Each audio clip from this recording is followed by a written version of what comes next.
बच्चों को समझाना पड़ेगा, फर्राटेदार अंग्रेजी बोलो, अंग्रेजी स्कूल में पढ़ो, वो ग्लोबल लैंग्वेज है। जितने हिंदी हिंदुस्तान की वकालत करते हैं सबके बच्चे जो ऑक्सफोर्ड, कैम्ब्रिज, हार्वर्ड में पढ़ रहे हैं। जिस बाबा साहब के पूरे केंद्र बिंदु में शिक्षा और रोजगार है, उसी में देखिए नौकरी छोड़ने वाले में कई लोग यहाँ बैठे होंगे। क्रांति करने के लिए, देश के हुकूमत पर कब्जा करने के लिए नौकरी छोड़ दिया, कुछ नहीं हुआ, बहुत लोग फ्रस्ट्रेशन में मर गए, बहुत लोग को चाय का दुकान खोलना पड़ा। 26 जनवरी 1950 के पहले दलितों की न जमींदारी थी, न बिजनेस थे, न बैंक थे, कुछ भी नहीं थे, सब दिहाड़ी मजदूर थे। ऐसे समय में जब शिक्षा और रोजगार के अवसर कम हो रहे हों, जातियां, दलित जातियां आपस में मुठभेड़ कर रही हूं, मैं सही कह रहा हूं, सब जाति की सभा हो गई, आपस में लड़ रहा है। उस समय समझ में आता है कि बाबूलाल चवरिया होने का क्या मतलब है। मैक्सिमम जो production of knowledge Dalit literature में आ रहा है, एकेडमिया से नहीं आ रहा है, यूनिवर्सिटी से नहीं आ रहा है, वो ऐसे जगह से आ रहा है जो लोग सरकारी दफ्तर में काम करते हैं। आप हो, कमल भारती साहब हो, सुमन जी हो, तमाम ऐसे लोग जो प्रोफेसर नहीं रहे। अंबेडकर और गांधी, नेहरू के कई तमाम मतभेद थे, लेकिन सब एक दूसरे का सम्मान करते थे। मैं समझता हूं कि अगर कवि, साहित्यकार और इतिहासकार विद्रोही ना हो तो दरबारी होता है।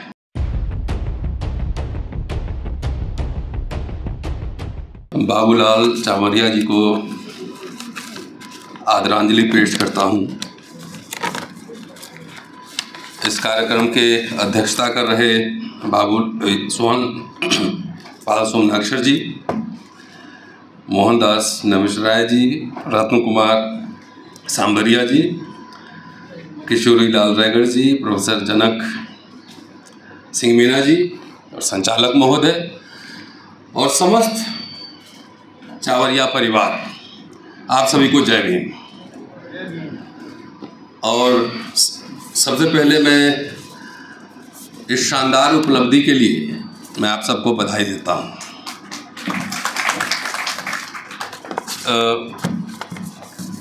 मैं चावरिया साहब से कभी मिला नहीं, न उनकी रचना पढ़ी मैंने। कई साल पहले, मुझे लगता है लॉकडाउन के पहले, प्रियंका ने मुझे फ़ोन किया था कि पापा किताब लिख रहे हैं 6 वॉल्यूम में, और जब इसका उद्घाटन होगा, कहाँ है प्रियंका, किधर है, अच्छा तो आपको आना है। तो मैंने कहा ठीक है मैं आऊँगा। तो मेरा कमिटमेंट बहुत पुराना है, मुझे लगता है 5-6 साल पहले, 6-7 साल पहले मैंने कहा था कि मैं आऊँगा ज़रूर। और जोधपुर में पहली बार आया हूँ और इतने बड़े अवसर पे आया हूँ। बहरहाल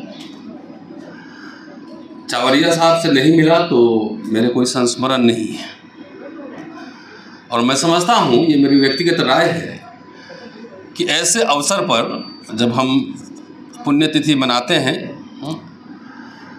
तो चावरिया साहब के बारे में आप सब जानते हैं और सारी बात हो चुकी है यहाँ से, तो कुछ वैचारिकी पे कुछ बहस हो, वैचारिकी पे लाइन ड्रॉ हो। और वैसे मैं समझता हूँ कि अगर कवि, साहित्यकार और इतिहासकार विद्रोही ना हो तो दरबारी होता है। और आजकल दरबारियों की संख्या बढ़ गई है, विद्रोहियों की संख्या कम है। मैं समझता हूँ कि ये विद्रोह का स्वर है इसमें। इतिहास का छात्र हूँ और मैं, किताब मेरे पास आई नहीं थी, लेकिन उलट पुलट के मैंने तीनों खंड देखा। उलट पुलट कर देखा तो जो मेरी समझ बन रही है इस किताब के बारे में, वो समझ ये है कि ये प्राइमरी सोर्सेस का कलेक्शन है, थीम बनाकर। ठीक है साहब,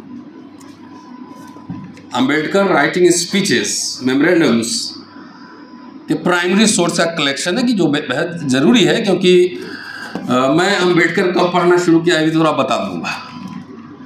मैं इतिहास का छात्र हूँ, इतिहास पढ़ता हूँ, इतिहास पढ़ाता हूँ और हिंदी साहित्य में भी थोड़ा बहुत लिखता हूँ काशी प्रसाद जायसवाल की वजह से।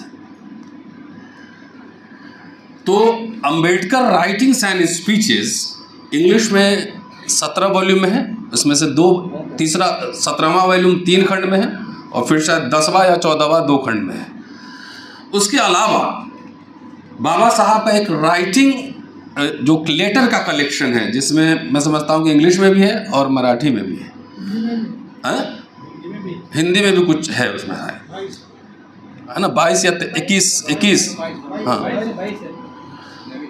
तो इतना वो व्यापक है कि एक आम पाठक के लिए पढ़ना बहुत ही मुश्किल है। एक तो जो पूरा प्राइमरी सोर्स की एडिटिंग हुई है ना, जो मैं पढ़ता हूँ देखता हूँ तो मुझे थोड़ा प्रॉब्लमेटिक लगता है, क्योंकि क्रोनोलॉजी थीम का उसमें अभाव है ना। खैर बहरहाल जो पहला प्रयास था वो किया, वो बहुत ही महान प्रयास था, शानदार प्रयास था। लेकिन अब काम है जो फ्यूचर जनरेशन के लोग हों उसको व्यवस्थित तरीके से उसको एडिट करके सामने लाकर रखे। और मैं समझता हूँ कि 6 वॉल्यूम उसी का प्रयास है, थीमेटिक है।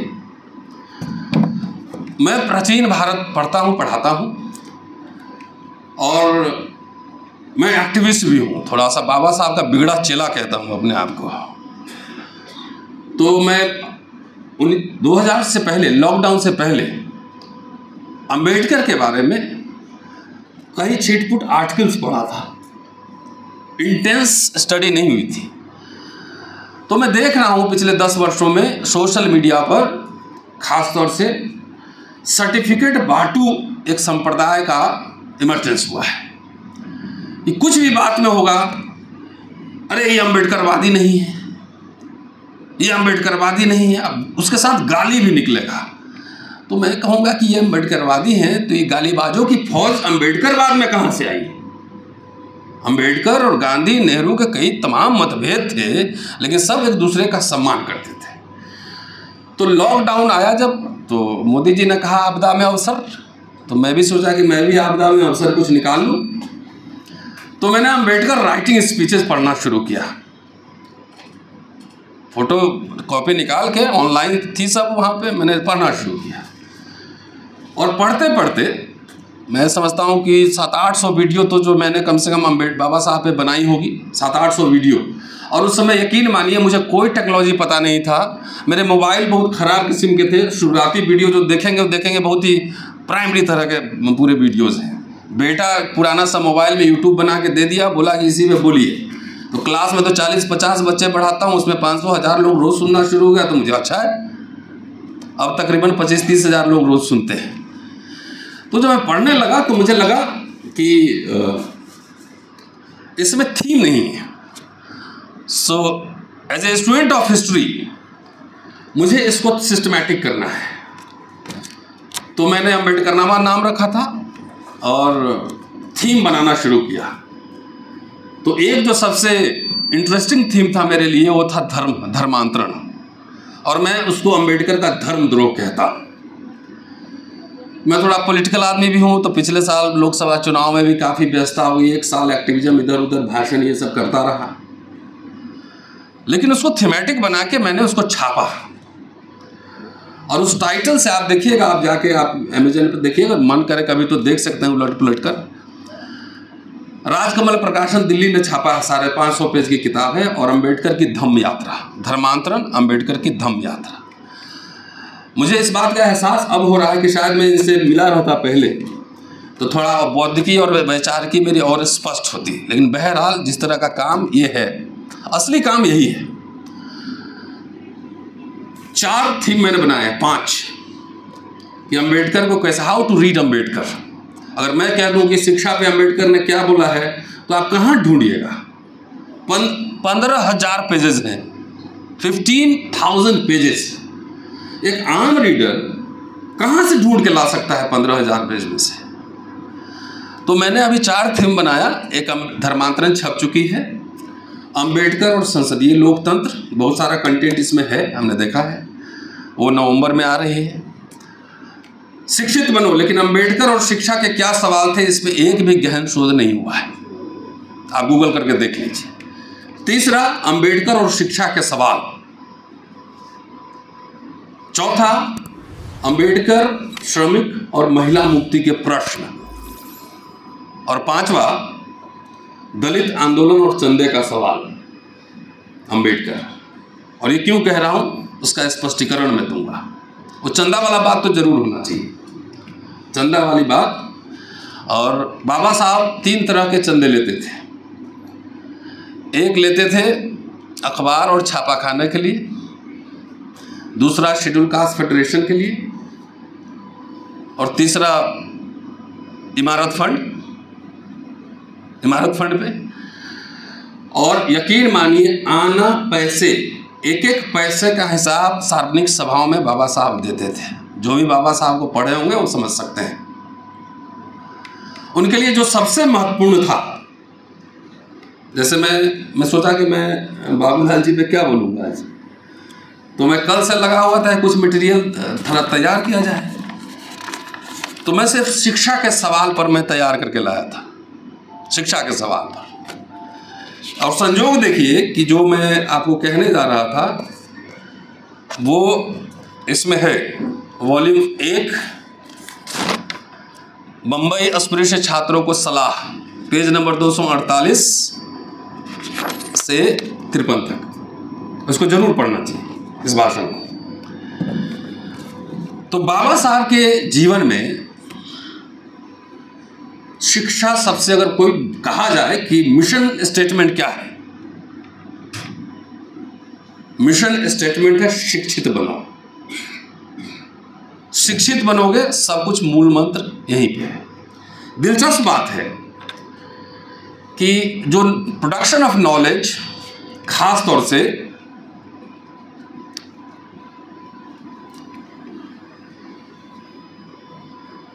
आ रहा है, और थोड़ा दुख भी है इस बात को कहने में कि मैक्सिमम जो production of knowledge Dalit literature में आ रहा है वो एकेडमिया से नहीं आ रहा है, यूनिवर्सिटी से नहीं आ रहा है, वो ऐसे जगह से आ रहा है जो लोग सरकारी दफ्तर में काम करते हैं। आप हो, कमल भारती साहब हो, सुमन जी हो, तमाम ऐसे लोग जो प्रोफेसर नहीं रहे हैं। चावरिया साहब, ये प्रोफेसर नहीं रहे, मानद प्रोफेसर मिला उनको, ऑनरेरी प्रोफेसर। तो पहले मैं समझता था, मेरी समझ थी कि चलिए यूनिवर्सिटी में सेंट्रल यूनिवर्सिटी में रिजर्वेशन तो 97 में आया है ना, और समझता हूँ मैं पहला जनरेशन का हूँगा जिस समय मैं लगाऊंगा, 28 वर्ष पढ़ा चुका हूँ। स्टेट यूनिवर्सिटीज में तो पहले से था। तो जो काम एकेडमिशियन को करना चाहिए था, चाहे करदम साहब हो, मतलब तमाम ऐसे नाम आप गिनिए, जो एकेडमिशियन को करना चाहिए था वो एकेडमिशियन नहीं, वो आप लोग कर रहे हैं। और आप लोग के ऊपर एकेडमिक्स में रिसर्च हो रहा है। इंटरेस्टिंग। तो मैं समझता था कि चलो सेंट्रल स्कूल कॉलेज में तो बाद में आया, लेकिन तब भी 28 वर्ष तो हो गया। 28 वर्ष एक लंबा समय होता है ना। इसमें एक सीरियस एकेडमिक काम यूनिवर्सिटीज़ में होना चाहिए। इसलिए चावरिया साहब को बधाई देना बनता है, और ख़ास तौर से उस दौरान, ख़ास तौर से मैं कह रहा हूँ, जब दलित जातियाँ, अगर बाबा साहब अभी होते ना तो बाबा साहब बहुत परेशान होते, बहुत नाराज होते हैं।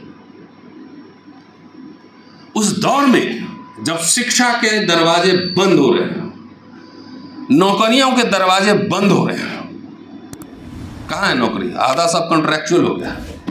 शिक्षा इतना महंगा हो रहा है कि आम लोगों के पहुंच से बाहर हो जाएगा। IIM, AIIMS, IITs, medical colleges, लाखों में फीस है। हम में से जितने लोग हैं पहले दूसरे जनरेशन नौकरी में हैं, 40 लाख फीस कहाँ से भर लेंगे आप IIM में? इसलिए मैंने कहा कि बाबा साहब का मिशन स्टेटमेंट था एजुकेशन, फ्री एजुकेशन। तो जब ऐसे समय में जब शिक्षा और रोजगार के अवसर कम हो रहे हो, जातियां, दलित जातियां आपस में मुठभेड़ कर रही हूं, मैं सही कह रहा हूं। सब जात जाति की सभा हो गई, आपस में लड़ रहा है, उस समय समझ में आता है कि बाबूलाल चवरिया होने का क्या मतलब है। उस समय समझना चाहिए। मुझे बहुत कष्ट होता है। दलित आंदोलन, कहीं भी एक आंदोलन मुझे बताइए कि शिक्षा और रोजगार के सवाल पे एक आंदोलन हुआ, एक जाके एक डेलीगेशन, करोड़ों अरबों रुपए चंदा देते हैं आप लोगों का चंदा पैसा माटी हो गया। मैं तो यही समझता हूं कि दलित मिडिल क्लास का चंदे का पैसा मिट्टी बन गया। कोई डेलीगेशन जाके प्राइम मिनिस्टर से, चीफ मिनिस्टर सब से कोई मिलता है, बात करता है कि हमारे समाज के लिए बाबा साहब तो करते थे, डायलॉग करते थे, मेमोरेंडम्स लिखते थे शेड्यूल कास्ट फेडरेशन की ओर से कि हमारे समाज के लिए ये कीजिए, हमारे समाज के लिए। आज ये डिस्कोर्स में है नहीं। मुझे परेशानी होती है जब यूनिवर्सिटी में रोस्टर का आंदोलन हम लोगों ने शुरू किया था, 13 पॉइंट रोस्टर के अगेंस्ट, जब सुप्रीम कोर्ट ने ऐसा कर दिया था कि आपके बच्चे कभी यूनिवर्सिटी में पढ़ाते ही नहीं, और हम लोग थैंकलेस लोग भी हैं, किसी को शुक्रिया भी नहीं कहते, इसीलिए छीने जा रहे हैं।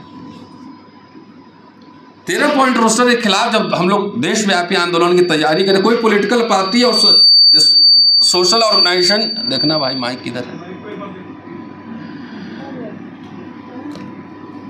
नहीं आया था इस पे आपकी लड़ाई लड़ने। हम लोग लड़े थे, जेब से पर्सनल पैसे खर्च हुए थे। जहाज का टिकट लोग कभी तेजस्वी यादव से मिलने जा रहे हैं, कभी अखिलेश यादव से मिलने जा रहे हैं कि आप सपोर्ट कीजिए आपके बच्चों को प्रोफेसर बनाने के लिए। मैं तो हूं ही, मेरा क्या है। आखिर सुप्रीम कोर्ट के निर्णय को टर्न डाउन करना पड़ा ना, ऑर्डिनेंस लाना पड़ा ना पार्लियामेंट में। आप लोग को नहीं याद होगा, शायद जो छात्र यूनिवर्सिटी से जुड़े होंगे शायद कुछ याद हो, लेकिन आप लोग को याद नहीं रहता है ना। आप लोग को सबको सिर्फ राजनीतिक सत्ता लेना है, इतना ही याद रहता है। 5 मार्च 2 अप्रैल पहले 18 या 19 में था, 5 मार्च का, गूगल कीजिए मिल जाएगा। कोई भी आपको कोई मदद करे, कोई आपके लिए काम करे, उसका आप शुक्रिया नहीं कहते। मैं अभी मंडल दिवस हुआ था, मैं कॉन्स्टिट्यूशन क्लब में बोल रहा था, हमने कहा देश भर में प्रोग्राम हो रहा है और कहीं पे अर्जुन सिंह का नाम लेके शुक्रिया अर्जुन सिंह, आपने हमें एकेडमिक इंस्टीट्यूशन में आपने मुझे रिजर्वेशन दिया, कहीं बात कहता है लोग।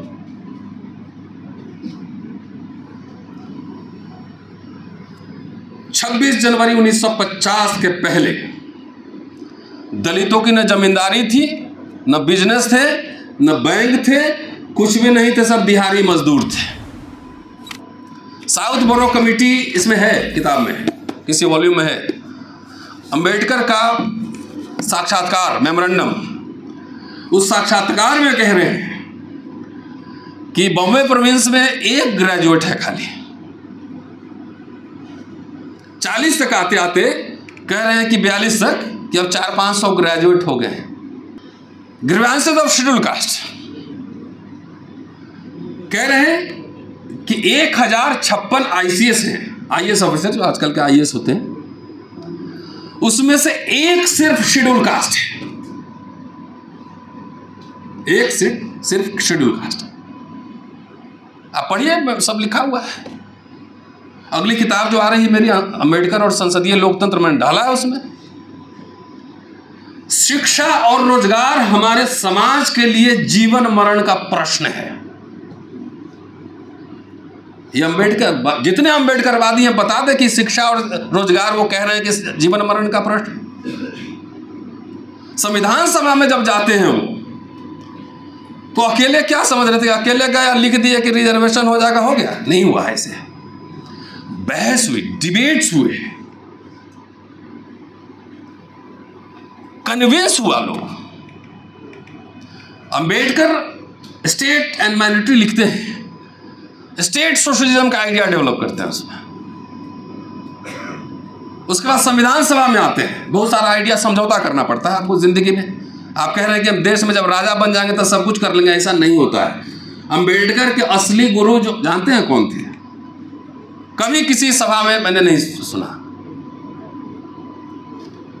3 गुरु तो पता है, कि अम्बेडकर बार बार भाषण में वो कहते हैं ना कि हमारे 3 गुरु हैं, 3 गुरु और 3 उपास्य आदर्शों की प्रेरणा से मेरा जीवन बना है, गौतम बुद्ध, कबीर और फूले। और 3 उपास्य है विद्या, ईमानदारी और प्रेरणा।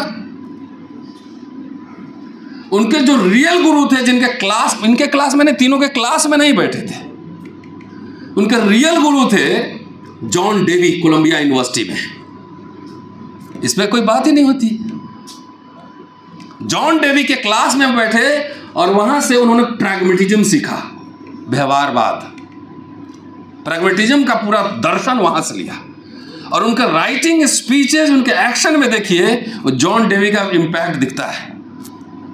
स्टेट सोशलिज्म का आइडिया देते हैं, लेकिन वो पता है कि नहीं हो पाएगा, तो संविधान सभा में जाके नीति निर्देशक सिद्धांत से समझौता कर लेते हैं, कांग्रेस मिनिस्ट्री में शामिल होते हैं और कहते हैं कि मैं सिर्फ लड़ने के लिए हर समय नहीं लड़ना चाहिए, समाज में समझौते भी करना चाहिए। मैं इसलिए इसमें शामिल हुआ कि हम अपने अनुसूचित जातियों के लिए, मैं हितों की रक्षा के लिए कुछ कर पाऊं। ये सही बात है। मैंने 24-25 अप्रैल 1948 का लखनऊ का भाषण है, और इसलिए गए कि हम प्रोटेक्शन कर सके अपने लोगों को। वो नहीं बोले थे कि हम राजा बनेंगे तभी आप लोग को अधिकार दिलवाएंगे। तो प्रैग्मेटिज्म का पूरा आइडिया था। स्टेट सोशलिज्म आप देखिए, नेहरू भी सोशलिस्ट थे, इंदिरा गांधी भी सोशलिस्ट थी, और जगजीवन राम भी सोशलिस्ट थे। अभी मैं जगजीवन राम पे पढ़ाई कर रहा हूं। मैं इन तीनों का एक्शन देखिए आप। बाबा साहब का परिनिर्वाण तो 56 में हो गया, तो पब्लिक सेक्टर यूनिट नहीं बनता, बैंक का नेशनलाइजेशन नहीं होता, भूमि सुधार नहीं होता, तो आप लोग, हम लोग जो इससे बैठे हुए हैं ना, कोई नहीं बैठता, नजर नहीं आता। पब्लिक PSUs, नवरत्न, महारत्न, बैंक, तमाम यूनिवर्सिटी, फेलोशिप, फॉरेन स्कॉलरशिप, वजीफा पकड़ के एडमिशन देता था लोग, 3-3 नौकरियां कर रहा था। अगर स्टेट सोशलिज्म यही था कि जहां जहां स्टेट को जरूरत है, स्टेट अपना काम करेगा, तो मिडिल क्लास कैसे बनता फिर? आज वो एक ICS की बात 42 में कर रहे थे, और 1982 में मैं किताब पढ़ा जो इंडियन रिपब्लिक के सिर्फ 32 साल हुए थे, उसमें 20 लाख SC ST कर्मचारी हो गया। यह कम बड़ी उपलब्धि थी, जिनके पास न कोई जमीन है, न विद्या है, न शस्त्र है, न बैंक है, न जमींदारी है, कुछ नहीं था। अब 20 लाख अगर कर्मचारी हो गए, तो संविधान तो अब भी है, तब खत्म काहे के लिए हो रहा है? संविधान तो उस समय इच्छा शक्ति चाहिए ना। और देखिए विडंबना, आखिर उसी सरकारी कर्मचारी से, नौकरी से बाबूलाल चावरिया साहब आए ना, उसी से आप आए ना। सब लोग कहां से आए? हमारे दादा तो कलकत्ता, दादा दादी दोनों मजदूर थे जूट मिल में, बस फादर से पहले एक जनरेशन। हम किसी को शुक्रिया धन्यवाद नहीं करते, हम सबको गाली देते हैं, खाली शत्रु तलाशते हैं, दोस्त नहीं तलाशते हैं। हमें वर्ग फ्रेंड, वर्ग मित्र भी तलाशना चाहिए, और खाली शत्रु नहीं तलाशना चाहिए। और देखिए, जिस बाबा साहब के पूरे केंद्र बिंदु में शिक्षा और रोजगार है, उसी में देखिए नौकरी छोड़ने वाले में कई लोग यहाँ बैठे होंगे।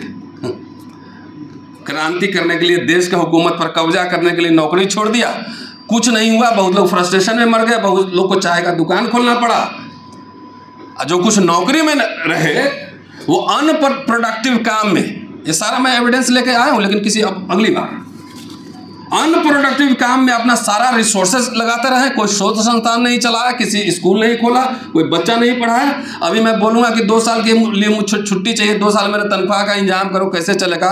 सब लोग भाग जाएगा इधर से, कोई नहीं देगा। एकेडमिक रिसर्च जो कि सबसे कॉस्टली है, जिसमें सबसे ज़्यादा टाइम और पैसा लगता है। आप ही ना बता रही थी अपने पिताजी के बारे में, मोमबत्ती जला के, रात में नींद नहीं आती है, कई बार रात भर जगना पड़ता है, और कई बार जो है ना सुबह सोते हैं, कई बार दिन भर सोते हैं, रात भर काम करते हैं। आपको क्या लगता है किताब ऐसे आ गई तो आपको देखने में महज लगता है 500 पेज, उसको बनाने में, थीम बनाने में, इंट्रोडक्शन लिखने में, प्रूफ रीडिंग में, एडिटिंग में टाइम लगता है। क्या दलित विमर्श में और मिडिल क्लास में इस बात के लिए कोई स्पेस है, कोई जगह है, कोई ऐसा फेलोशिप है? एक एक्सपेरिमेंट मैंने किया था, 3 बच्चे पढ़ाए थे, एक लंदन जर्मनी इधर उधर के। हम सोचे कम से कम जितना हुक्मरान बनने वाले लोग घूम रहे हैं, कम से कम पढ़ाने पे फोकस करें। अंग्रेजी में पढ़ाए। शिक्षा शेरनी का दूध नहीं, अंग्रेजी शिक्षा शेरनी का दूध है। ये हम अपने बच्चों को समझाना पड़ेगा। फर्राटेदार अंग्रेजी बोलो, अंग्रेजी स्कूल में पढ़ो, वो ग्लोबल लैंग्वेज है। जितने हिंदी हिंदुस्तान की वकालत करते हैं, सबके बच्चे जो ऑक्सफोर्ड, कैम्ब्रिज, हार्वर्ड में पढ़ रहे हैं। विश्वविद्यालय, रिसर्च, हिस्ट्री, भाषण देने में कहेगा। बाबा साहब ने कहा था कि जो अपना इतिहास नहीं जानता वो गुलाम होता है, नहीं पढ़ेगा तो शिकारी। आपका भाषण में कहता है। एक भी सीरियस हिस्ट्री की किताब, सीरियस मैं कहते प्रोफेशनल सीरियस है, फुट नोट, रेफरेंस, सब कुछ, क्या इस वर्ग से आए हैं? पैसे कमी नहीं थी, पैसे करोड़ों अरबों रुपए चंदा दिए आप लोगों ने, लेकिन इस काम के लिए नहीं देंगे। पढ़ना भी कोई काम है, सोचना भी कोई काम है भैया। सोचना ही सबसे बड़ा काम होता है। बाबा साहब को अगर स्पॉन्सरशिप नहीं मिलता बड़ौदा से, तो बाबा साहब बनते, वो सूबेदार बनते बॉम्बे में। कार्ल मार्क्स को खाली इतना समझने में कि दुनिया का इतिहास वर्ग संघर्ष का इतिहास है, कितने साल ब्रिटिश लाइब्रेरी में बैठ के सोचना पड़ा। और एंगल्स उनका दोस्त स्पॉन्सर था, बाबा साहब के भी बहुत स्पॉन्सर थे, है ना। साहू जी महाराज ने भी पैसा दिया, निजाम ने जमीन दिया, हैदराबाद मिलिंद कॉलेज 12 लाख रुपया इंटरेस्ट फ्री लोन दिया। वो कर्ज लेते थे, लोन लेते थे, किस लिए? कॉलेज खोलने के लिए, प्रिंटिंग प्रेस खोलने के लिए, अखबार निकालने के लिए। सारे बाबा साहब के विचारों को तथाकथित अम्बेडकरवादियों ने सर के बल खड़ा किया। दुश्मन की जरूरत नहीं है, तथाकथित अम्बेडकरवादियों में कह रहा हूं, सर के बल खड़ा कर दिया है। जितने बाबा साहब ने बोले तो उसका सब उलट काम हो रहा है। वो कह रहे थे नौकरी करो, यहां कह रहे नौकरी छोड़ो, क्रांति करो। अरे पहला जनरेशन आया, माँ पिताजी का बढ़िया कपड़ा खरीदेगा, थोड़ा मकान बनवाएगा, क्रांति करने के लिए नौकरी थोड़ी मिली थी। उसमें से कंट्रीब्यूशन दे दिया, आपको धमका दिया गया कि पढ़े लिखे लोगों ने धोखा दिया है, तो बोला नहीं सर 10,000 रुपये लीजिए, हम धोखा नहीं दिए। यही हुआ है खाली।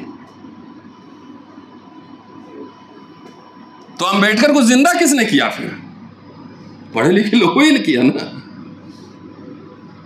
कहाँ जो अम्बेडकर के नाम पे अपने तरह तरह की दुकानें चला रहे, कहाँ एक सीरियस आर्टिकल, एक सीरियस किताब उनके तरफ से तो नहीं आ रहा है।